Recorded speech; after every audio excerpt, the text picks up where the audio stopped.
From doubts and denials to surprising DNA results, this is a journey through complex relationships and the quest for truth. Let's explore the most mind-blowing moments that have unfolded in the courtroom.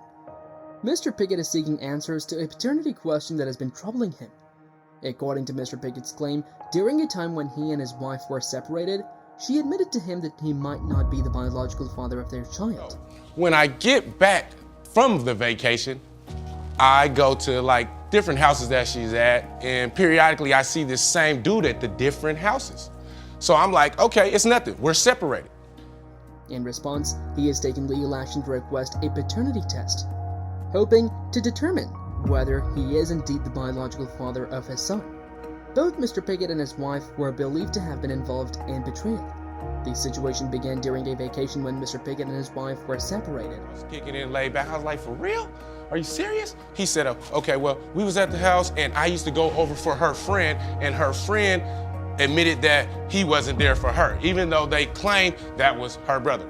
Upon returning from the vacation, Mr. Pickett noticed that the same man was frequently present at different houses where his wife stayed periodically. He assumed their separation meant he should not be concerned. However, his wife later informed him that she was expecting, leading Mr. Pickett to become suspicious due to the other man's presence. Mr. Pickett expressed certain doubts. Despite some revelations, Mr. Pickett eventually reunited with his wife, and they appeared to be a family once again. However, doubts about the child's paternity lingered in his mind.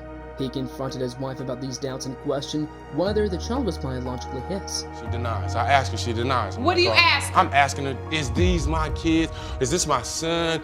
Have you been cheating? You know, I love you. I quit cheating. And you can ask the girls, they be like, man, I'm going home. He expressed his love for her and his willingness to be a father regardless of the circumstances. Eventually, Mrs. Pickett admitted to Mr. Pickett's valid doubts and confessed to her betrayal, which had occurred around 3 years earlier during the extended vacation. Even though it took so long to let him know what happened, I still told him, and I didn't let this thing happen for so long. It only happened one time. Her confession also coincided with the birth of their son, which happened 3 weeks earlier than expected, further fueling Mr. Pickett's suspicions. During a trial, the situation became more complex. It was revealed that Mr. Pickett's controlling and intimidating behavior had strained their relationship. Mrs. Pickett was unable to enjoy time with friends or family without him wanting to know every detail of her activities. Despite this, Mr. Pickett defended himself by stating that doubts can exist in any relationship and emphasized an emotional investment in their relationship. The judge acknowledged that doubt can affect both partners and explained that marriage is a two-way street. Both Mr. Pickett and his wife likely harbored doubts due to their situation. Emotions escalated during the trial, resulting in a tense atmosphere. The situation concluded with Mr. Pickett's assertion that he is indeed the father of the child. Mr. Pickett's journey to uncover the truth about his son's paternity has revealed complexities in their relationship, including past betrayals and strained trust. The trial highlighted the challenges both partners faced in dealing with doubts and emotions surrounding their marriage and the child's paternity. Mrs. Johnson has reached a point of no return in her marriage and is seeking a divorce. Her decision stems from the ongoing struggle between her loyalty towards her husband and her 12-year-old son, Elijah. The couple has experienced several separations throughout their 7-year marriage. Mrs. Johnson has taken legal action, urging the court to mandate family counseling for her husband, Mr. Johnson. He shows blatant favoritism. I'm angry. She has made it clear that if he refuses to participate, divorce will be the likely outcome. During the court proceedings, Mrs. Johnson revealed that she perceives unequal treatment of her sons. She expressed her desire for both children to feel equally loved and cared for. And then it all just kind of dwindled down. My son, we took like a safari ride, and he said, oh, well, me and Ethan will ride on this one, and you and Elijah can ride on that. She gave examples of favoritism, such as her husband participating in activities with one son, but not the other. Additionally, she shared an incident where her husband failed to show up for Elijah's birthday celebration. Mr. Johnson, however, defended himself by pointing out his efforts to discipline their son and his frustrations with Elijah's behavior. He argued that he was met with resistance and disrespect, leading to household conflicts. He emphasized that he was trying to teach Elijah responsibility and respect through chores and cleanliness. My name is Elijah. I'm 12 years old. I don't want my mom and Jason to be together anymore. I don't like Jason at all. I don't like being around him. I don't ever want to see him again. He hurts my feelings because he does stuff with my brother and don't want to do stuff with me. To shed light on Elijah's perspective, Mrs. Johnson presented a letter written by her son, in which he expressed his strong dislike for Mr. Johnson and his desire for their separation. Elijah's letter indicated a strained relationship with his stepfather and his hope for a happier environment without him. Amidst the tensions, the court heard testimonies from both sides, including Mrs. Johnson's witness and Mr. Johnson's mother. The witness emphasized the need for setting boundaries and limits for the children and suggested that Mrs. Johnson often tried to please everyone, which complicated the situation. The judge recognized that the couple's marital issues were intertwined with parental challenges, financial stress, and professional problems. The issues were negatively affecting their children, particularly Elijah. The judge proposed parenting classes and anger management for both parents to address their conflicts and improve their communication. Ultimately, both Mrs. Johnson and Mr. Johnson agreed to take the necessary steps to salvage their marriage. They consented to attend anger management and parenting courses, showing their willingness to work through their issues and create a healthier family dynamic. The divorce petition was set aside, and the focus shifted toward mending their relationship and providing a better environment for their children. I'm going to take a risk and just ask, now that we've consented to the anger management and the parenting courses, is it safe to say that we're going to work on this marriage? Yes. Yes. Mr. Hicks is in a legal fight to prove he's the father of his child, but his wife disagrees. Mr. Hicks, Hello. you have brought your ex-wife to court and requested a paternity test to prove that you are indeed the biological father of her baby. They're taking a test to know for sure.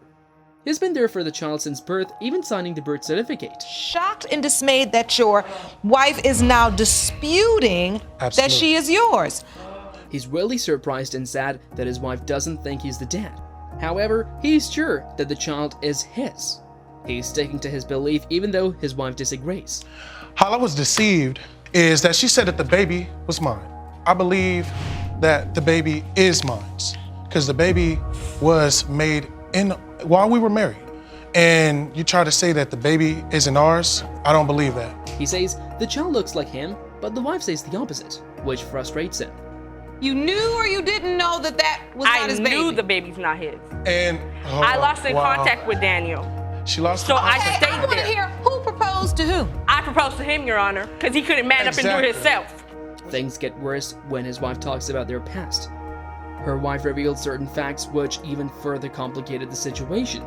She says he proposed because he didn't want to take responsibility for someone else's child. The other man who was with his wife when Mr. Hicks wasn't there also thinks he's the father. He talks about how important it is to be there for the child and shares his thoughts on being a dad. This makes the court tense. Mr. Hicks' sisters also speaks up, causing more tension. The other woman involved then tells her side. She knew Mr. Hicks' wife was married but thought they were apart. She is sure the child is hers because she's put in a lot of time and effort into their relationships. Emotions run high as people share their feelings in court. The test results are revealed and surprisingly show that Mr. Hicks is not the dad. You are not Thank her you. father. You should have just signed your name and you wouldn't look stupid. He Did I was not cheating tell you and got sign your caught just rights now, over? even more right now. I hope you know you just busted your own bubble. It's all good. Whatever, okay. This is a big shock because he was so sure. The court drama unfolds as the evidence challenges what Mr. Hicks believed. His wife's claims and the other man's arguments make things even more complicated. The test results show the truth about the paternity situation, which is a big surprise. Mr. Williams believes that Quenisha Mayberry is his biological daughter, but Miss Wine, Quenisha's mother, disagrees. Mr. Williams is convinced that Quenisha is his child because she looks like him, with similar fair skin. He's been sure about this since he first saw her. You plan to prove your case today and return to court in your home state to dispute the $36,742.43 in child support arrears that you owe. Yes, Your Honor. He hopes a paternity test can confirm this belief after 35 years of uncertainty. During the court proceedings, Mr. Williams talked about how he's certain Quanisha is his daughter because of her physical resemblance. He saw her about a week after she was born and thought she looked like him. Miss Wen, however, argues that physical appearance isn't enough to prove parentage, as skin color and looks can be misleading. Miss Wen doesn't remember having a relationship with Mr. Williams, even though he claims they did. She says not remembering doesn't prove his claim. Mr. Williams remembers that Quanisha's mother was okay with him spending time with Quanisha when she was a baby. But Miss Wen explains that they drifted apart when she moved to Louisiana. Is Mr. Williams the person you were always told was your biological father? Yes. You never were told anyone else could be your father? No. Do you remember him being in your life when you were growing up? When I was 5, he would call me. Quanisha Mayberry, the person at the center of the dispute, doesn't believe Mr. Williams is her father. She doesn't feel a connection to him, having only met him a couple of times. She doesn't think she looks like him either. Surprisingly, the paternity test results show that Mr. Williams is not Quanisha's biological father. This news is disappointing for him after believing for so long that he was her father. Mr. Williams, you are her father.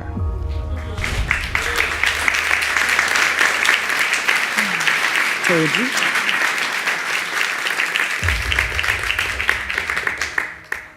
The results agree with Miss Wen's perspective that Mr. Williams' claim wasn't true. In the end, the situation highlights how family relationships can be complicated, the importance of DNA evidence in determining parentage, and how more than just looks should be considered when establishing biological connections. Do share your views in the comment section below and subscribe to our channel for more such videos.